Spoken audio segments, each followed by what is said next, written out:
Once again, welcome to Life Science Academy Bhilai. I am Akram. So we are moving today Modern Ecology Part 16. तो आज का topic रहेगा Ecological Succession and Models. Let's start. What is succession? Succession is the change in the either species composition, structure or architecture of vegetation through the time. समय के साथ में जो species हैं उसके composition में, structure में और overall जो बनावट की बात करेंगे उसमें changes आते रहते हैं. इस समय देखा होगा सक्सेशन जब होता है तो कई सारे ऑर्गन जो यूज नहीं हो रहे हैं एवोल्यूशन टाइम पे तो वो डिसअपियर हो जाते हैं या नए कैरेक्टर डेवलप हो जाते हैं, तो चेंजेस चलते रहते हैं, इसे हम कहेंगे succession. Succession lead to establishment of relatively stable climax community. आज की कंडीशन में हम जो प्लांट और एनिमल देख रहे हैं ये कहीं ना कहीं बहुत समय के बाद डेवलप हुए हैं. तो जो कंडीशन क्लाइमेक्स की आएगी सबसे लीडिंग डोमिनेंट स्पीसीज जो हैं हमको क्लाइमेक्स कम्युनिटी में देखने को मिलती हैं. तो ये रिजल्ट किसका होता है? सक्सेशन की फाइनल स्टेज का. और लगातार ये भी चेंज होते रहते हैं.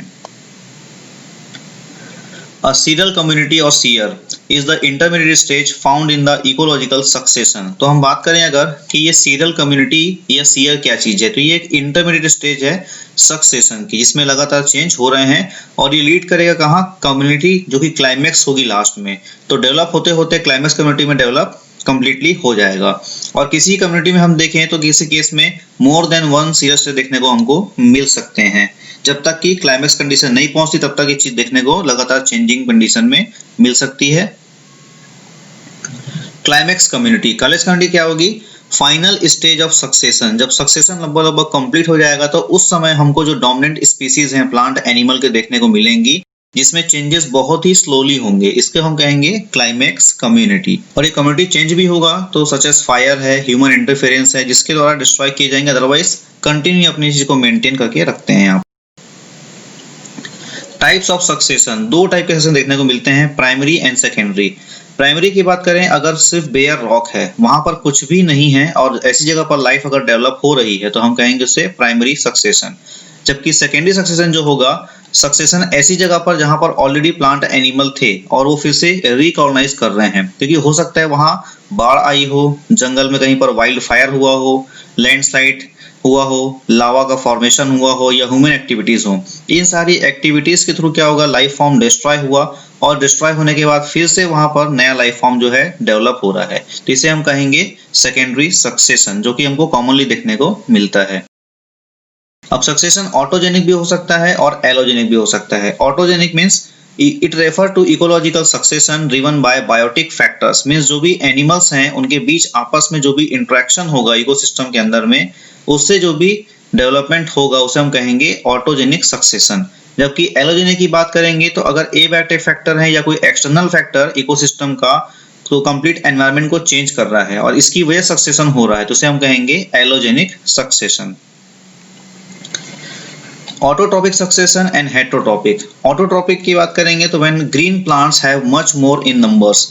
क्योंकि यहाँ पर ऑटोट्रॉपिक हो रहा है मतलब प्लांट्स फोटोसिंथेटिक होंगे और ये तभी होगा जब इनऑर्गेनिक न्यूट्रिएंट्स बहुत ज्यादा होंगे, क्योंकि प्लांट्स को अपना कार्बोहाइड्रेट बनाने के लिए न्यूट्रिएंट्स जो होती हैं वो चाहिए होती है. तो जब प्लांट ज्यादा होंगे इनऑर्गेनिक न्यूट्रिएंट्स वो एब्जॉर्ब करेंगे और उसके बाद में इनका सक्सेशन कंप्लीट होता जाएगा. हेटेरोट्रॉपिक सक्सेशन में देखेंगे तो एनिमल्स यहाँ पर ज्यादा होंगे और एनिमल्स के साथ में ही क्योंकि यहाँ पर एनिमल्स ज्यादा हैं तो जो ऑर्गेनिक मैटर है कंप्लीटली यहाँ पर ज्यादा देखने को मिलेगा हमको. तो ये डिफरेंस है दोनों में, ऑटोट्रॉपिक और heterotrophic. Progressive succession and retrogressive succession. Progressive की बात करेंगे तो सिंपल टू कॉम्प्लेक्स फॉर्मेशन. अगर कोई सिंपल ग्रासलैंड है और ग्रासलैंड से डेवलप होते होते अगर वो फॉरेस्ट में कन्वर्ट हो रहा है तो इसे हम कहेंगे प्रोग्रेसिव सक्सेशन. जबकि ठीक इसके अपोजिट रिट्रोग्रेसिव सक्सेशन होगा जब कम्युनिटी जो है कॉम्प्लेक्स है और कॉम्प्लेक्स होने के साथ में वो सिंपल में कन्वर्ट होती जा रही है, जैसे फॉरेस्ट का ग्रासलैंड में चेंज होना. तो ये एग्जांपल्स हैं प्रोग्रेसिव एंड रिट्रोग्रेसिव सक्सेशन के. Secondary succession is faster than the primary. उसका कारण जैसे मैंने पहले ही बताया कि सेकेंडरी सक्सेशन कहां पर होगा? जहां पर ऑलरेडी प्राइमरी सक्सेशन हो चुका है. मींस सॉइल जो है ऑलरेडी डेवलप हो चुकी है, इनऑर्गेनिक और ऑर्गेनिक न्यूट्रिएंट्स वहां पे ऑलरेडी अवेलेबल हैं और ऐसी कंडीशन में अगर सक्सेशन होगा उसे हम कहेंगे secondary succession. And secondary succession is more common क्योंकि वेल डेवलप्ड सॉइल है और वेल डेवलप्ड सॉइल होगा तो वहां पर सेकेंडरी सक्सेशन लगातार चलता रहेगा. जैसे अर्थ की बात करें तो अर्थ जब डेवलप हुई थी कंप्लीटली बैरन रॉक था। उस समय अर्थ के जितने भी बायोम थे, सारे बायोम में जो डेवलपमेंट हुआ था वो प्राइमरी फॉर्म था। लेकिन आज की कंडीशन में देखें तो लगभग सभी जगह पर लाइफ फॉर्म्स प्रेजेंट हैं, चाहे वो प्लांट्स के फॉर्म में हो या एनिमल्स के फॉर्म में हो। अब ऐसी जगह पर सक्सेशन होगा तो उसके पास already well developed soil and factors हैं, तो अब कहेंगे इसे सेकेंडरी सक्सेशन। इसी वजह से सेकेंडरी सक्सेशन जो है नेचर में कॉमन देखने को मिलता है। मैकेनिज्म ऑफ सक्सेशन, क्या मैकेनिज्म होगा? तो इसके स्टेप्स होते हैं, सबसे पहला न्यूडेशन, मीन्स वहां पर कुछ भी नहीं रहेगा, बेयर रॉक्स रहेगी जिसमें कोई भी लाइफ फॉर्म देखने को नहीं मिलेगा। सेकंड स्टेप इन्वेशन और माइग्रेशन। अब यहाँ पर क्या होगा, कुछ सीड्स, स्पोर्स या प्रोपगेशन वाली यूनिट्स जो रहेंगी कोई भी प्लांट्स की, जो कहीं दूर से आ सकती हैं, तो ऐसी कंडीशन में ये यहाँ पर जाएंगे जहां पर कुछ भी नहीं था, और जाने के बाद में सक्सेशन डेवलप करना स्टार्ट करेंगे। नेक्स्ट वन, एसेसिस। अब अगर ये सीड्स या स्पोर्स जो भी आए हैं ये स्टेब्लिश कर दिए अपने प्लांट स्पीसीज को, और अगर ये प्लांट स्पीसीज सेक्सुअली रिप्रोड्यूस कर पा रही है तो हम कहेंगे कि उसका एस्टेब्लिशमेंट कंप्लीट हुआ है, और कंप्लीट हुआ है तो इसी स्टेप को हम कहेंगे एसेसिस। The next step is aggregation. Number of individual and number of species increases. क्योंकि अब लगातार स्पीसीज जहाँ पर अपना एसेसिस कंप्लीट करती जाएंगी तो इस्टेब्लिश होती जाएंगी, इस्टेब्लिश होंगी तो स्पीसीज के नंबर जो होंगे वो इंक्रीज होंगे, और जैसे ही नंबर इंक्रीज होंगे तो क्या होगा, बहुत सारे स्पीसीज वहां पर एक साथ इकट्ठी होती जाएंगी, इसको हम कहेंगे एग्रीगेशन। अब जब एग्रीगेशन हुआ, स्पीसीज आए, तो नेचुरल फिनोमिना है इंटर और इंट्रा स्पेसिफिक कंपटीशन, क्योंकि रिसोर्सेज के लिए उनके बीच कंपटीशन होगा ही। देन रिएक्शन, क्योंकि अब कंपटीशन होगा तो लगातार बायोटिक फैक्टर्स की वजह से एबायोटिक फैक्टर्स में भी चेंजेस देखने को मिलेंगे। हो सकता है किसी रिसोर्स को बहुत ज़्यादा यूज कर लिया गया हो तो उसकी कमी हो जाए, और उस कमी की वजह से लगातार इंडिविजुअल जो हैं और ज़्यादा कंपटीशन बढ़ाते जाएं। तो इन चीज़ों में देखेंगे तो एनवायरनमेंट में मॉडिफिकेशन देखने को मिलेगा, और जैसे ही मॉडिफिकेशन देखने को मिलेगा तो वहां पर कंप्लीट हम उसके स्टेप को कहेंगे reaction. And final stage stabilisation, जहां पर हमको क्लाइमेक्स कम्युनिटी डेवलप देखने मिलेगी। जितने भी फैक्टर्स थे कंपटीशन के, बायोटिक, एबायोटिक, सब कुछ जो भी चीजें हैं इनको कैपेबल होंगी ये सहन करने में, और सहन करने के बाद में जो डेवलप कम्युनिटी देखने को मिलेगी प्लांट और एनिमल की, तो हम कहेंगे उसे क्लाइमेक्स कम्युनिटी। क्लाइमेक्स थ्योरीज, अभी जो क्लाइमेक्स कम्युनिटी डेवलप हुई है इसके लिए थ्योरीज दी गई हैं। थ्योरीज में मोनोक्लाइमेक्स थ्योरी एंड पॉलीक्लाइमेक्स थ्योरी। तो फर्स्ट वन इज मोनोक्लाइमेक्स थ्योरी, इसे दिया था एफ क्लीमेंट्स नाम के साइंटिस्ट ने। इनका मानना था कि केवल और केवल एक फैक्टर जो कि है क्लाइमेट, क्लाइमेट से ही सारी चीजें डेवलप होती हैं, और इसी की वजह से सारी चीजें और स्पीसीज का डेवलपमेंट जो है होता है। जबकि पॉलीक्लाइमेक्स की बात करें, इसे दिया था टेंसले ने, और इनका कहना है कि वेरियस फैक्टर्स, चाहे वो बायोटिक हो चाहे वो एबायोटिक हो, सारे फैक्टर्स मिला के ही स्पीसीज और क्लाइमेक्स वेजिटेशन के लिए रिस्पॉन्सिबल होते हैं। Climax pattern theory, climax pattern theory recognise करता है variety of climax govern by response of species population to biotic and abiotic. Means population जो है स्पीसीज के, उनका बायोटिक और एबायोटिक के साथ में जो भी इंट्रैक्शंस है और कंडीशंस है, उससे क्या होगा, क्लाइमेटिक पैटर्न जो होता है डेवलप होता है, और इसी से सारी चीजें आगे फ्यूचर में डिटरमाइन होती हैं। इस थ्योरी के अकॉर्डिंग टोटल एनवायरनमेंट जो होता है इकोसिस्टम का डिटरमाइन करता है, कंपोजिशन कैसा होगा, स्पीसीज का स्ट्रक्चर कैसा होगा, और बैलेंस कैसा होगा, स्पीसीज के नंबर्स के टर्म्स में या उनके ओवरऑल साइज के टर्म्स में, कुछ भी हो सकता है। Environment include the species response to moisture. Environment क्या चीज है, इस थ्योरी में एनवायरनमेंट को इंपॉर्टेंस दी गई है, तो इस एनवायरनमेंट में मॉइस्चर यानी कि वाटर कंटेंट की बात करेंगे, टेम्परेचर, न्यूट्रिएंट्स, और आपस में इंडिविजुअल्स के बायोटिक रिलेशनशिप, इन सभी को मिलाकर जितनी भी एबिलिटी है फ्लोरा और फौना की उस एरिया में वो डिटरमाइन होगी। अब प्लांट की बात करेंगे तो चांसेस है उनके डिस्पर्सल के सीड का, जबकि एनिमल्स हैं तो उनके लिए सॉइल क्लाइमेट और डिस्टर्बेंस फायर विंड है, ये प्लांट और एनिमल दोनों के लिए है डिटरमाइनिंग फैक्टर होगा। तो ओवरऑल जो हम एनवायरनमेंट की बात कर रहे हैं इस थ्योरी में, इसमें सारे के सारे जो फैक्टर्स हैं वो इंक्लूड होंगे। Nature of climax vegetation will change as the environment changes. ये भी सही है कि जैसे जैसे क्लाइमेक्स वेजिटेशन चेंजेस देखने को मिलेंगे, उसका बेसिक रीजन क्या होगा, एनवायरनमेंट में चेंज। जैसे आज भी हम देखते हैं कई सारी स्पीसीज एक्सटिंक्ट हो रही हैं, तो उनका एक्सटिंक्शन क्यों हो रहा है, क्योंकि जो एनवायरनमेंट में चेंज आया है वो अडेप्ट नहीं कर पा रहे हैं या उनके लिए सुटेबल नहीं है। तो जैसे ही एनवायरनमेंट में चेंज होगा तो क्लाइमेक्स वेजिटेशन जो है फ्लोरा एंड फौना, उसमें भी चेंज देखने को हमको मिलेगा। Climax community represents a pattern of population. तो जो क्लाइमेक्स कम्युनिटी है ये एक पैटर्न है पॉपुलेशन का, जो कोरोस्पॉन्ड करेगी to and change with the pattern of environment. Means environment जो होगा, पैटर्न होगा एनवायरनमेंट का, उसमें जो भी चेंजेस आएंगे तो उसके साथ और उसके लिए जो चेंज होगा, मींस जब भी चेंज आता है तो कुछ पॉपुलेशंस क्या करती हैं, अपने आप को अडेप्ट कर लेती हैं। तो अगर उन्होंने उस एनवायरनमेंट के लिए अपने आप को अडेप्ट कर लिया तो उस कंडीशन में वो सर्वाइव कर सकती हैं, और जो स्पीसीज समय के साथ चेंज करती जाती हैं वो लगातार सर्वाइव करती जाती हैं। तो पैटर्न ऑफ एनवायरनमेंट चेंज होने से जो भी स्पीसीज उसके लिए और उसके साथ मींस एनवायरनमेंट के साथ चेंज होती जाएंगी तो वो क्या होंगी, क्लाइमेक्स कम्युनिटी में हमेशा अपने आप को मेंटेन रख पाती हैं। The central and most wide spread community is the climatic climax. Means जितनी भी हमने डेवलपमेंट की बात की और सक्सेशन की बात की, इसमें हम देखेंगे कि सेंट्रल और मोस्ट वाइड स्प्रेड सबसे ज्यादा स्पीसीज का जो डिस्ट्रीब्यूशन होगा वो होगा तो वो क्लाइमेटिक क्लाइमेक्स का होगा। मींस जो भी स्पीसीज अपने आप को क्लाइमेटिक फॉर्म में मेंटेन कर पाएगी वो स्पीसीज सबसे ज्यादा वाइड स्प्रेड रहेगी, उसका फैलाव हमको हर तरफ दिखाई पड़ेगा। मॉडल्स ऑफ सक्सेशन, 3 मॉडल दिए गए हैं, facilitation model, tolerance model and inhibition model. तो देखते हैं first facilitation model. Only particular species with qualities ideal for early succession can colonise the newly exposed land forms after ecological disturbance. Means हम ऐसा एक land की imagination करें कि जो ऑलरेडी क्या पहले से ही काफी सक्सेशन स्टेज कंप्लीट थी वहां पर, लेकिन किसी न किसी कारण से वहां पर लैंड फॉर्म में इकोलॉजिकल डिस्टर्बेंस हुआ। अब जब डिस्टर्बेंस हुआ तो जो अर्ली सक्सेशन स्पीसीज हैं उसमें कुछ क्वालिटीज होनी चाहिए जो वो ऐसे डिस्टर्ब लैंड पे जाके अपने आप को सक्सीड कर पाएं। इसे हम कहेंगे फैसिलिटेशन मॉडल। और जैसे ये स्पीसीज सक्सीड हो जाएंगी तो इनकी वजह से दूसरी स्पीसीज का आना भी वहां पर शुरू हो जाता है। द कॉलोनाइजिंग क्वालिटीज इंक्लूड, अभी जो हमने बात की कि ये स्पीसीज कॉलोनाइज करेंगी डिस्टर्ब लैंड को, लेकिन इनमें कुछ क्वालिटी होनी चाहिए। कैसा? First one, highly effective method of dispersal. इनका डिस्पर्सल का जो मेथड है बहुत ही इफेक्टिव होना चाहिए, फास्ट होना चाहिए। The ability to remain dormant for long period of time, long period के लिए डोरमेंट स्टेज में रह सकें। एंड रैपिड ग्रोथ, जैसे किसी स्पीसीज की बात करें, खासकर ग्रासेस की बात करें या ऐसे प्लांट्स की बात करें जिनके सीड्स काफी लाइट वेट होते हैं।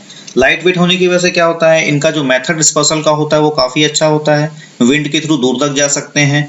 प्लस क्योंकि सीड के फॉर्म में है तो लॉन्ग पीरियड तक अगर उनके लिए एनवायरनमेंट सुटेबल नहीं है तो वो अपने आप को डोरमेंट फेज में यानी सीड के फॉर्म में रख सकते हैं। और जब इनका ग्रोथ होता है तो बहुत तेजी से रैपिड ग्रोथ देखने को मिलता है। तो ऐसी क्वालिटीज जिस भी प्लांट और एनिमल स्पीसीज में होंगी वो किसी भी डिस्टर्ब लैंड को सबसे पहले जाके कॉलोनाइज कर सकते हैं। However, early species are often subsequently less successful, लेकिन ऐसा भी हो सकता है कि जो अर्ली स्पीसीज हैं वो सक्सेसफुल नहीं है या कम सक्सेसफुल हैं। ऐसा इसलिए क्योंकि जो सराउंडिंग स्पीसीज है उनका जो नया एरिया है वो हेवीली पॉल्यूटेड हो सकता है, वहां पर पॉपुलेशन बहुत ज्यादा देखने को मिल सकती है। पॉपुलेशन ज्यादा होने की ही वजह से क्या होगा कि ओवरऑल सक्सेशन जो है इनका स्लो होगा या वो सक्सेसफुल नहीं हो सकते। Thus, the presence of early successional species often change the environment। तो इससे हम देखते हैं कि जो early species हैं उससे environment में change होता है। और क्या होगा, habitat is less hospitable, means अब नई species के लिए जो ये habitat है वो आसानी से रहने लायक नहीं रहेगा। ठीक है, तो क्या होगा, जो ओरिजिनल स्पीसीज वहां पर ऑलरेडी हैं उनके लिए भी प्रॉब्लम हुई, डिमांड जो उनकी रिक्वायरमेंट है उसके लिए, और इसी की वजह से वो स्पीसीज अपने आप को सर्वाइव करने में कैपेबल नहीं हो पाएंगी। जब स्पीसीज कैपेबल नहीं हो पाएंगी तो एक प्लेस या गैप बनेगा, और जब गैप बनेगा तो ये फैसिलिटेट करेगा इनोवेशन के लिए कि जो अदर स्पीसीज जो इनोवेटिव हैं दूसरी जगह पर जाकर कम रिसोर्सेज में तेजी से ग्रोथ कर सकती हैं, ऐसी स्पीसीज अब यहाँ पर आके आसानी से अपना सक्सेशन कर सकती हैं। तो ये एक मॉडल है कि स्पीसीज ए से बी का डेवलपमेंट हुआ, बी से सी का डेवलपमेंट हुआ, सी से डी का डेवलपमेंट हुआ। अब डी जो है हमारी क्या है, ये टॉप या क्लाइमेक्स स्पीसीज है। तो अब इसके नंबर जब बढ़ रहे हैं तो हम देख रहे हैं कि एक राउंड सर्कल बना हुआ है। इसका मतलब ये है कि ये इंडिविजुअल जो है आपस में ही अब कंपटीशन करेंगे और इनमें से जो अच्छे इंडिविजुअल होंगे वो लगातार सक्सीड होते जाएंगे और जो इंडिविजुअल वीक हैं वो लगातार वहां से हटते जाएंगे। तो इस तरीके से ये एक दूसरे को फैसिलिटेशन करते हैं।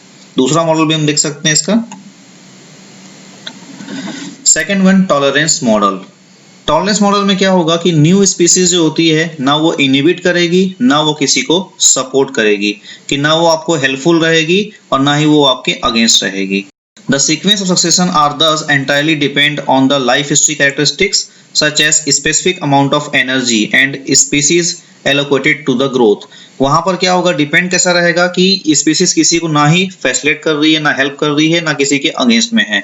तो ओवरऑल अमाउंट ऑफ एनर्जी जो रहेगा यहाँ पर मेजर फैक्टर रहेगा कि जो भी स्पीसीज इस अमाउंट ऑफ एनर्जी को लेके अपना ग्रोथ कर पा रही है वो लगातार ग्रो होती जाएगी।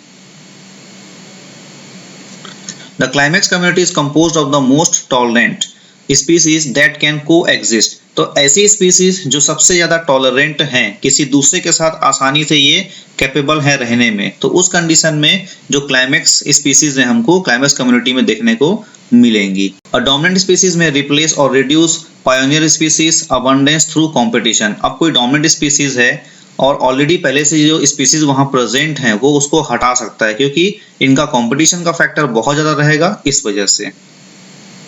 तो ये ग्राफ है, देख सकते हैं ए से जो है डेवलपमेंट हो सकता है, सी का भी हो, डी का भी हो, बी का डेवलपमेंट भी हो सकता है, बी से भी डेवलपमेंट हो सकता है, डी का। तो यहाँ पर कोई फिक्स पैटर्न नहीं रहता है। तो जो स्पीसीज टॉलरेंट है वो स्पीसीज अपने आप को डेवलप कर लेगी और जो टॉलरेंट नहीं है उसको वहां से हटना पड़ेगा। Inhibition model. Earlier succession species actually inhibit growth of the late successional species। Means जो पहले स्पीसीज आई हैं वो इनहिबिट करेंगी बाद में आने वाली स्पीसीज का, और इसी वजह से जो बाद में स्पीसीज आएंगी उनकी ग्रोथ भी कम हो जाती है। एग्जाम्पल है, early species might modify the environment through rapid growth and make the area increasing steady. जैसे क्या होगा, प्लांट्स की अगर हम इमेजिनेशन करें तो जो बड़े बड़े प्लांट बहुत तेजी से ग्रो कर लेंगे और most of the time area covered कर लेंगे। जब कवर्ड कर लेंगे तो प्लेस शेडी हो जाएगा, और जिन स्पीसीज को जो अभी नई डेवलप हो रही हैं बाद में लेटर सक्सेसनल स्टेज में, तो उस कंडीशन में उनके पास में जो फैक्टर्स चाहिए सनलाइट का, न्यूट्रिएंट्स का, वो कम अवेलेबल होगा, और ऐसी कंडीशन में ग्रोथ भी उनकी कम देखने को मिलेगी। The environment is thus less hospitable। अब जब कंपटीशन का फैक्टर हाई हो गया है तो एनवायरनमेंट जो होगा रहने लायक बहुत कम होगा, जिसके बाद अधिकांश स्पीसीज सर्वाइव नहीं कर सकती। The only possibility for new growth. अब इस कंडीशन में बात करें कि नया ग्रोथ यहाँ पर होना है तो उसकी पॉसिबिलिटी क्या है, तो एक ही पॉसिबिलिटी है कि जो डोमिनेटिंग स्पीसीज है उसे वहां से हटा दिया जाए, डिस्ट्रॉय कर दिया जाए, डैमेज कर दिया जाए या वहां से निकाल दिया जाए। सपोज विंड फायर हो गया या ह्यूमन एक्टिविटीज हो गई, इसकी वजह से स्पीसीज वहां से हटा दी गई हैं। तो ऐसी कंडीशन जब होगी, जब डोमिनेंट स्पीसीज को हटा दिया जाए तो सारे रिसोर्स फिर से फ्री हो जाएंगे और दूसरी स्पीसीज वहां पे आके सरवाइव कर सकती हैं और अपने आप को सक्सेशन स्टेज में मेंटेन रख सकती हैं। तो ये मॉडल है, देख रहे हैं कि हर एक स्पीसीज एक दूसरे को इनहिबिट कर रही है। तो ये उसका दूसरा मॉडल है और ये मॉडल भी हम देख सकते हैं। तो इस तरीके से अलग अलग मॉडल्स के डायग्राम्स जो हैं दिए गए हैं इसमें। तो यहाँ पर हम देख रहे हैं कि कोई भी स्पीसीज किसी को भी यहाँ पर इनहिबिट कर सकती है। ए स्पीसीज का इंट्रैक्शन बी, सी और डी किसी से भी हो सकता है, और सेम बात करें बी का, तीनों स्पीसीज से इंट्रैक्शन हो सकता है। तो हर एक स्पीसीज इंटरेक्ट कर रही है एक दूसरे से। हाइड्राक सक्सेशन एंड जीराक सक्सेशन। हाइड्राक मीन्स अगर जब वाटर में होगा, वेट एरिया के एरिया में सक्सेशन देखने को मिलेगा तब हम कहेंगे उसे हाइड्राक सक्सेशन। अब इसमें भी hydrosere and halosere. Hydrosere means succession in fresh water, जैसे पॉन्ड या लेक्स की बात करें, और हेलोसियर मीन्स सैलाइन वाटर की बात करें, वहां पर डेवलपमेंट होगा, वहां पर सक्सेशन होगा तो हम कहेंगे हेलोसियर। जीराक सक्सेशन की बात करें, सक्सेशन जब ड्राई एरिया में होगा, इसमें भी दो टाइप्स हैं, लिथोसियर एंड सेमोसियर। लिथोसियर मीन्स जब बैरन रॉक्स जहां पर कोई भी डेवलपमेंट नहीं है उसमें सक्सेशन होगा तो हम कहेंगे लिथोसियर, और सेमोसियर मीन्स सैंड के एरिया में अगर डेवलपमेंट हो रहा है, सक्सेशन हो रहा है तो उसे हम कहेंगे सेमोसियर। हाइड्राक सक्सेशन में डिफरेंट स्टेज देखने को मिलती हैं। सबसे पहला फाइटोप्लैंक्टन स्टेज, जब कुछ भी नहीं है सिर्फ वाटर है तो वहां पर हम देखेंगे लाइफ फॉर्म जो होगा माइक्रोस्कोपिक एल्गे फॉर्म में देखने को मिलेंगी। सबमर्ज स्टेज, सबमर्ज में क्या होगा कि मोस्टली जो प्लांट डेवलप होंगे ये वाटर में लगभग डूबे रहेंगे, जैसे कि हाइड्रिला, वेलिसनेरिया, ये कॉमन प्लांट है जो देख लेंगे और लगभग ये पानी के अंदर ही देखने को मिलते हैं। फ्लोटिंग स्टेज, इस कंडीशन में क्या होगा, जो प्लांट्स हैं वो सरफेस पे हमको फ्लोट करते हुए, तैरते हुए देखने को मिलेंगे, इसमें कि पिस्टिया, निम्फिया, आइकॉर्निया ये कॉमन स्पीसीज हैं। रीड स्वैम्प स्टेज, जिसमें एम्फीबियन स्टेज भी इसे कहा जाता है, इसमें क्या होगा कि प्लांट की जो रूट्स हैं वो सॉइल पे रहेंगी लेकिन जो शूट है वो उनका एयर पे रहेगा। इसी वजह से देखिए कि यहाँ पर प्लांट जो है आधा पानी पे है और आधा जो है एयर में है, तो इसे एम्फीबियन स्टेज भी इसीलिए कहा जाता है। तो एग्जांपल्स हैं टाइफा, रियोमैक्स, सेजिटेरिया। सेज मिडो स्टेज, यहाँ पर ग्रासेस का डोमिनेंसी होगा और जब ग्रासेस बनेंगे तो क्या होगा, कंप्लीटली वो मार्सेस का लैंड जो है डेवलप करेंगे, जिसमें कि जंकस, साइप्रस, ये स्पीसीज देखने को मिलेंगी। वुडलैंड में क्या होगा कि बड़े बड़े जो ट्री हैं वो लगातार डेवलप होते जाएंगे, जैसे कि एल्नस, पपुलस, टेक्सस। और जब वुडलैंड स्टेज आएगी तो सारे के सारे प्लांट और जो मेजर कम्युनिटी है जो अपने आप को सक्सेशन में मेंटेन कर सकती है, उनका डेवलपमेंट हो चुका होगा। तो फाइनल जो स्टेज है वो क्लाइमैक्स स्टेज आएगा, जिसमें कि हमको क्लाइमैक्स कम्युनिटी देखने को मिलेगी। तो यहाँ से हमको जितने भी स्टेजेस हैं और जितने भी स्टेज के एग्जाम्पल्स जो प्लांट हैं वो हमको पूछे जा सकते हैं, इसको आप ध्यान रखेंगे। एनिमल ड्यूरिंग हाइड्रोसियर, अब सेम स्टेज में देखा प्लांट्स के लिए, तो एनिमल्स के लिए भी देखते हैं। तो यहाँ पर देखा था फाइटोप्लैंक्टन, अब होगा यहाँ पर जू प्लैंक्टन स्टेज एनिमल्स के केस में, इसमें कि अमीबा, पैरामीशियम, यूग्लिना देखने को मिलेंगे। सबमर्ज में कैडिस फ्लाइज जो है वो देखने को मिल सकती हैं हमको। फ्लोटिंग स्टेज में देखेंगे तो hydra, snails, frogs, salamanders, beetle, insect, ये सारे एनिमल्स हमको फ्लोटिंग स्टेज में देखने को मिल सकते हैं। रीड स्टेज में देखेंगे तो मे फ्लाइज, ड्रैगन फ्लाइज, जिनके स्टार्टिंग जो लार्वा होते हैं वो देखेंगे तो पानी के अंदर रहते हैं और डेवलप होते होते फिर वो हैं और उड़ना शुरू कर देते हैं। वुडलैंड में देखेंगे तो मोस्ट टेरेस्ट्रियल लाइफ फॉर्म जो होगा यहाँ पर डेवलप हो जाएगा, जो इंसेक्ट वगैरह होते हैं। और क्लाइमैक्स में देखेंगे तो जैसे जैसे प्लांट का डेवलपमेंट होगा उस पर डिपेंडेंट जो एनिमल्स स्पीसीज हैं वो सब डेवलप हो चुकी होंगी। तो इस तरीके से एनिमल और प्लांट के जो एग्जाम्पल्स है वो हमको ये इंपॉर्टेंट है, हमको याद रखना होगा। Okay, so thank you very much. मिलते हैं फिर हम लोग नेक्स्ट पार्ट में। और जिन लोगों ने अभी तक सब्सक्राइब नहीं किया है ना, तो वंस अगेन मैं कहूँगा कि भाई सब्सक्राइब करें, आप लोग बिना एफर्ट के आराम से वीडियोस देख सकते हैं।